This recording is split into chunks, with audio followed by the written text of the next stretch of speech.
Life happens, and not always the way we expect it to. Every single day, we face change, stress, and uncertainty. What if you could learn to thrive no matter what life throws your way?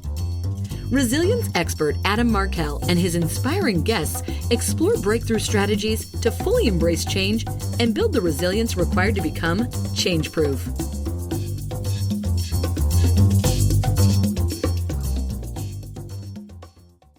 Hey everybody, welcome back to another episode of the Change Proof Podcast. I'm your host, Adam Markel, and this is going to be my year-end podcast / start of the brand new year podcast. So if you're in that mode, thinking about what 2023 was all about, thinking about what lies ahead, well, then this is the right conversation for you today. It's the right show. And I hope it's a conversation, as always, that you will interact with me and with our guests in the form of your questions, your comments, your thoughts. They are valuable to us. They are valuable regardless. And I appreciate you, whether you do express them to me personally or you express your thoughts to others based on what is catalyzed, what is inspired even by what you hear on this show. And so for that, I always think our impact is what's most important. The ripple effect of this work, the way in which these conversations translate into some meaningful opportunity for growth and change in your life and in the lives of the people that you care about, people on your teams, the people in your families, the people that you collaborate with regularly. Our world is in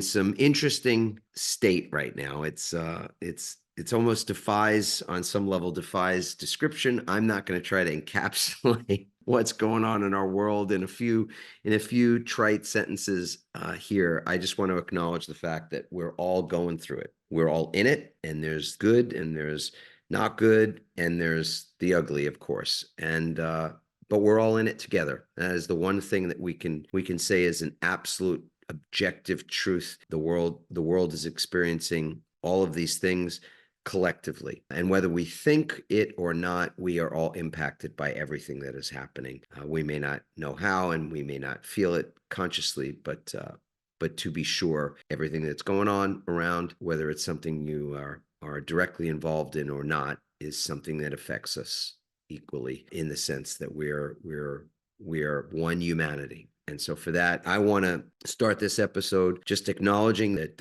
there's a great deal of pain and suffering that is happening, and it's occurring in a variety of different places in a number of different ways. And so I want to acknowledge that.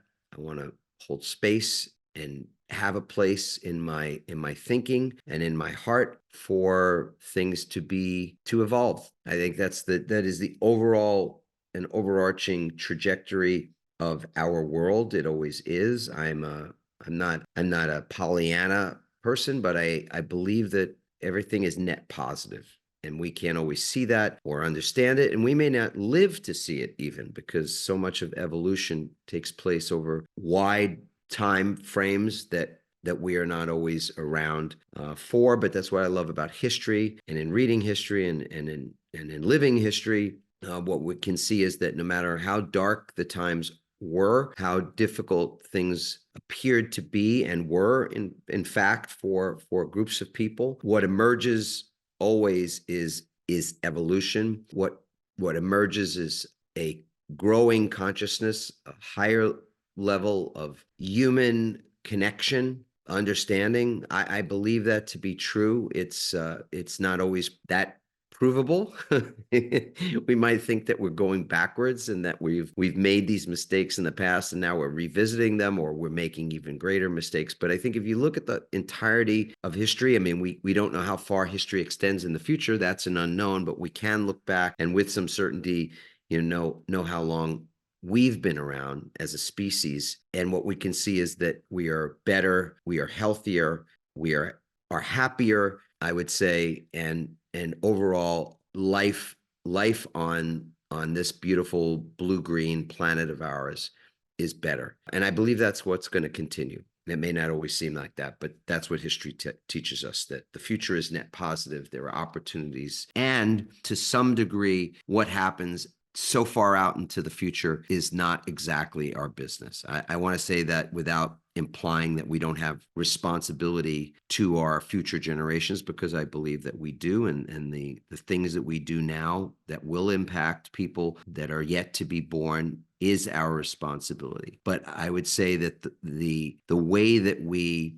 can sometimes worry and obsess even about what the future holds steals something vitally important to us. It takes away the present. And I don't want to get too spiritual in this area right now. I just want to say that to me, we're here to live in the present. I believe that is our number one responsibility, is to experience all of the fruits, the joy, the love, the peace, the prosperity, the connection, the relationships. All of that is what we're here to experience in the present. The future is not guaranteed. It's not promised to me. It's not promised to you or to anyone. And so the best that we can be thinking about, I think, in this moment and as we move into this new year, is to be as present as we can, to experience this moment. And frankly, if I was going to really chunk it down to our responsibility and what is feasible for all of us without creating overwhelm and anxiety, we've got plenty of that. We don't need any more of it. To simplify it, if you will, our only true duty is to get this moment right. I'm going to repeat that. Our only real responsibility is to get this moment right. So how do you get this moment right? That it begs the question, and it's a perfect segue into what I would love to offer to you as a year-end, year-beginning task, if you will, challenge for sure, game if you want to gamify it, if you want to think of it that way, and make it fun in that respect. I'm going to give you this opportunity to do something at the beginning of this year that is not easy. It's quite remarkable. And if you're able to do it, it's something I want to learn. I want to hear from you. I want to understand more about what it was like for you. But it is about getting this moment right. If we can do that, get this moment right. What does that mean? Find what you're looking for in this moment. Find gratitude in this moment. Find peace in this moment. Experience what it's like to feel prosperous, rich, even loving, kind, empathetic, as though you belonging in this moment. Find these things that you want, that you may be seeking, that would serve you in this moment. And you can do that. You say, well, okay, that's fine, easy enough to say it, but so hard to do it. The fact of the matter is that whatever you experience in this moment is your experience of this moment. I personally believe that at the end of our days, whenever that will be, the only thing that we'll have to look back on is our felt experience, what it felt like to be alive throughout our lives, what it felt like to be a human being. And if we spend so much of our experience of living in fear, in worry, in anger, angst, anxiety, that's going to be our felt perception of life when we get to the end of that road. And to me, for me, what I choose to do each day is something I call a code of conduct, where I sit quietly in the morning, usually before I've done much of anything else, and I consider how I wish to experience my life for the day. I consider being the conscious creator, the intentional creator of my own life experience. And I do that by simply stringing together some statements that I often sit and say out loud. And when I originally created this code of conduct was many, many years ago, or maybe not many, many years ago, but it was about 15 years ago. And it started with 13 statements that all have the same construction. They're made up of the same format, but they're different, each of them. And the format is the words I experience, and then I leave space for something that I wish to experience, and I fill in the blank by saying what that is. So I experience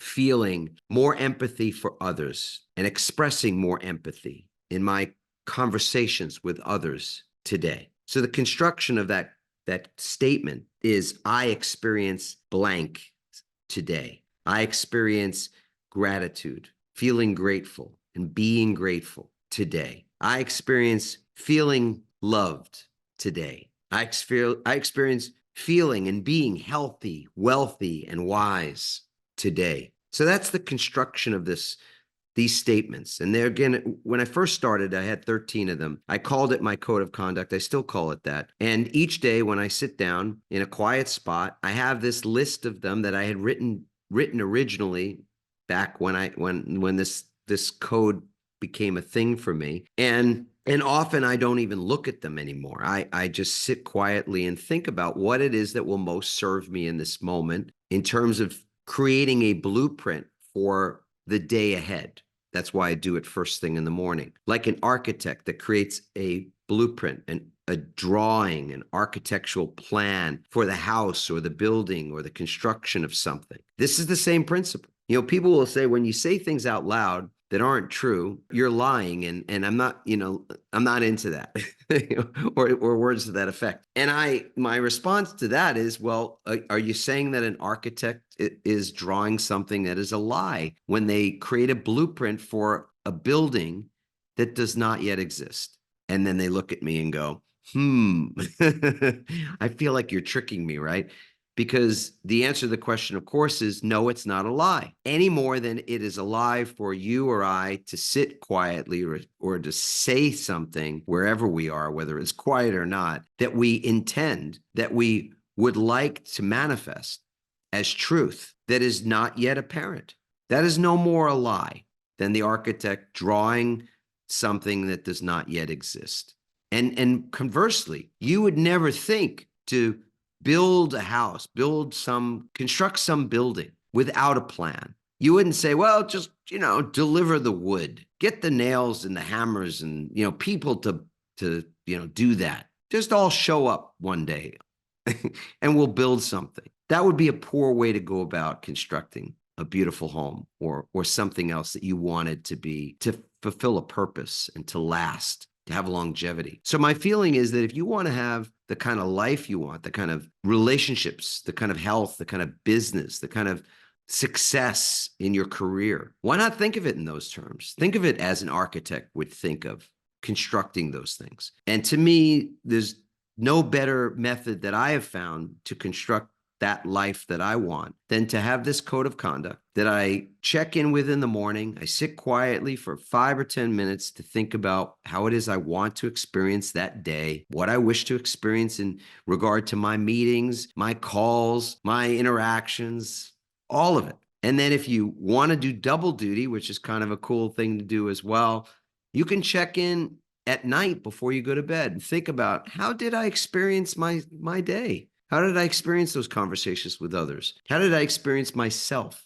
How did I experience the world around me through all of my interactions and through the media and through the things that we're consuming? And that will give you a good indication of how that day went for you in comparison to that code, your code, potentially. And then it gives you great insight, great feedback, because if let's say you set out in the morning through that code, that statement, I experience living peacefully today, and you found yourself agitated and angry, and maybe you blew up at somebody, you lost your patience with someone on your team or some stranger or somebody in the car, whatever it might be, that evening when you're checking in with that statement that you made that was on your blueprint for the day, your code of conduct, and you said, no, I didn't experience living peacefully today. I actually lived angrily today or anxiously today. Then what's good about that is it gives you an opportunity to check in and go, why was that? And for tomorrow, if you're going to again say that, I experienced living peacefully today. And again, having had the feedback from the prior day, maybe you pause before you say something, before you react to something. Maybe you take a breath in that moment instead of just speaking or glaring at someone or doing something else. It's just a wonderful bookend practice that you can do in the morning. And if you choose, you can do it in the evening, that I call my code of conduct. So I thought I'd share that with you because, in my work as a keynote speaker in running an organization called Workwell, where we are committed to working at a deep and deeper level with organizations that wish to create cultures of well-being in the full sense of what that means, that we're helping people at work to be their best, and we always want to crush it, right? That's the purpose of business, to crush it. But our sense is that we want to crush it without crushing our people in the process. That we can be the victor without there being a victim. These are the things that I spend my days doing, and I am so moved by what is practical and is tangible and what is usable in the pursuit of those goals. Because at an intellectual level, we all get that. Of course, we want people to experience well-being and well-being in their work and well-being outside of their work and all that. And that all makes sense, except, the angels in the details. How do you actually manifest that? How do you create that? How do you sustain that? How does that become actually a part of a culture at work or elsewhere and elsewhere? These are the little details. So I figured, at the year end, the beginning of the year, I was going to share some of my rituals for well-being with you. That code of conduct is my go-to every single morning. And I'm going to challenge you as well with a ritual that is a yearly ritual for me that I borrow from Emmett Fox, who's a metaphysician, metaphysical teacher, speaker, leader from many, many years ago. I think he died in the 50s. But he was giving lectures to thousands and thousands of people in his day, and a tremendous, just great common sense in this individual. And I love his writings. And he came up with this concept that I'm going to share with you called the mental diet. And this is going to be the challenge to those of you that are willing to take this challenge at the beginning of this brand new 2024, at the beginning of this new year, the mental diet. And he wrote a little book. It's like a pamphlet, really, called The Mental Diet, called the 7-Day Mental Diet, to be specific. And the diet is simple, to be sure, but not easy, not by a long shot. Here's the diet in a nutshell. And you feel free to look up Emmett Fox 7-Day Mental Diet, and it'll be in the show notes, of course. You can click on the show notes to get information, including purchasing a copy for, I don't know, $8 or $10 or something. But the diet is as such: 7 days, 1 week, you refrain from any form of negative thinking. I say it again. For an entire week, you simply stop engaging with negative thoughts. Now that might seem, oh, that's not simple. That's really tough. Well, let me be more specific about what it means to refrain from negative thinking, because it does not mean that you do not have negative thoughts, because that is impossible. Because as human beings, this is how our brains work. This is how our minds work. We will have negative thoughts, and they are in many ways just like our thinking clouds that pass through the sky, and they are temporary. But here's the thing about them. We dwell on them. We have a negative thought. We have a scary thought. We have an angry thought. We have a resentful or an thought, an envious thought, or a thought of wanting to get back at someone, whatever it might be, or a thought about ourselves, this insecurity, feeling unworthy, feeling unloved, feeling undeserving, whatever those thoughts are. And we don't just have that passing thought, because that would be normal. Those thoughts come and go. It's that we dwell on them. We dwell on them. We sit with them. We ruminate on them. We chew on them. They're like, that unwanted house guest that never leaves, that unwanted house guest that you don't quite know how to ask them to leave or tell them to go. And it's super uncomfortable. So when we say refrain from negative thinking, we're not saying refrain from having negative thoughts, because again, that's not possible. What we're saying is refrain from dwelling on those thoughts. So the task for the 7-Day Mental Diet is for 7 days, starting at the beginning of the year. If you take this challenge, or whenever you are listening to this and wish to take this challenge at any time during the year, you start the 7-day clock and you begin to observe your thinking and notice when you think something that is a negative thought. We know what it's like. It's not a technical definition. You can feel it when something that you're thinking is negative, including when you read something and you begin to think about what it means, and you start to think about all the things that are wrong and are happening. And what I'm suggesting to you is that you simply choose in that moment, for 7 days only, to not dwell in that place, not dwell in that lowland of negativity, of anxiousness or anger or resentment or fear. And all of these thoughts are clearly fear-based thinking thoughts. So that's the simple task. It couldn't be simpler. You just recognize your thought and you say whatever you got to say to yourself, thank you, or, cancel, or whatever. I've heard lots of people share different methods for replacing their thoughts in that moment. But all you need to really do is go, I'm not going to engage with this thought. I'm not going to dwell on it. I'm going to tell that unwanted house guest that is taking up residency inside my head and not paying rent and not contributing anything to go. And they will come back. As we know, those thoughts will return. That's okay. For as many times as they come back, you simply do the same thing. Shoo them away for the moment. And that's all you have to do for 7 days. And I also suggest, as part of the rules of this campaign, as part of the rules of this challenge, that you don't share with anybody that you're on this diet. This is a private diet. This is not a diet to advertise, to put on Facebook, to tell other people, hey, I'm starting this, I'm doing this. If you've gotten through those 7 days successfully, and some people have, for sure, if that happens for you, then of course you can share the diet with other people, and that will be your own ripple effect. That will be you helping others to have this experience. If you choose to pick up your negative thinking after 7 days, feel free to go back to dwelling in those areas, if those areas of dwelling in those areas actually are what you wish to do. And if those things feel good for you. My guess is that once you've had this experience, you will not want to go back to that. And moreover, when those moments occur and you don't even realize that by default, sort of falling into that way of experiencing those things, you opt out more frequently. Maybe not all the time. Again, we're creatures of habit.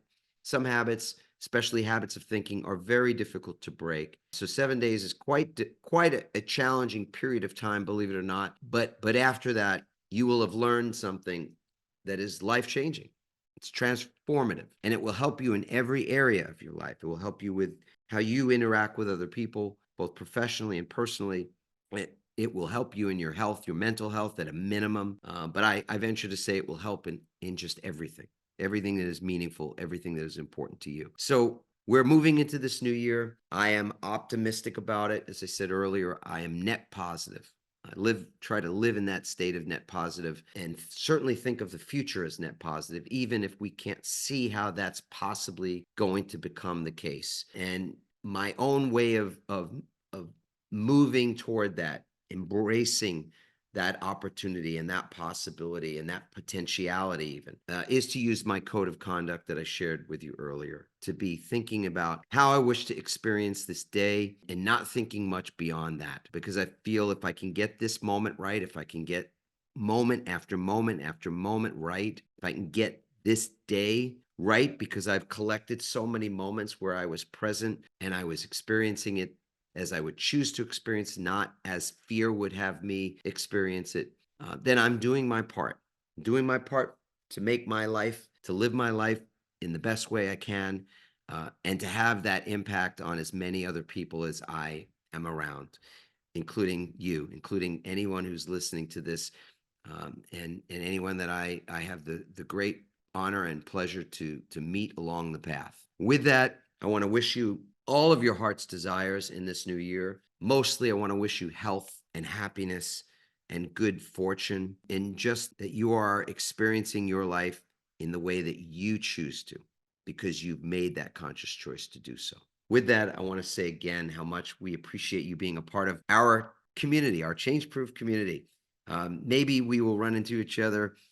Maybe we've already run into each other on the trail. I do tend to speak all over the world. I get that great honor, and it is truly an honor and it is a privilege. So maybe we will meet there. I look forward to that. And of course, I'd love to hear from you. So if you've got questions for me about any of these practices and rituals, anything to do with the work that you're up to, the culture that you're a part of, we can assist in any way there. Those conversations are ones that we welcome. And I'm always open to that. Any comment that you leave, any question is going to be answered by me. We use AI for a lot of things, but we're not using it for those things. It's going to be a person on the other end of that. So once again, thank you so much. Have a blessed and a beautiful new year. And for now, I will just say ciao. Thanks for listening. We hope you now have even more tools and greater insights to build resilience and become change-proof.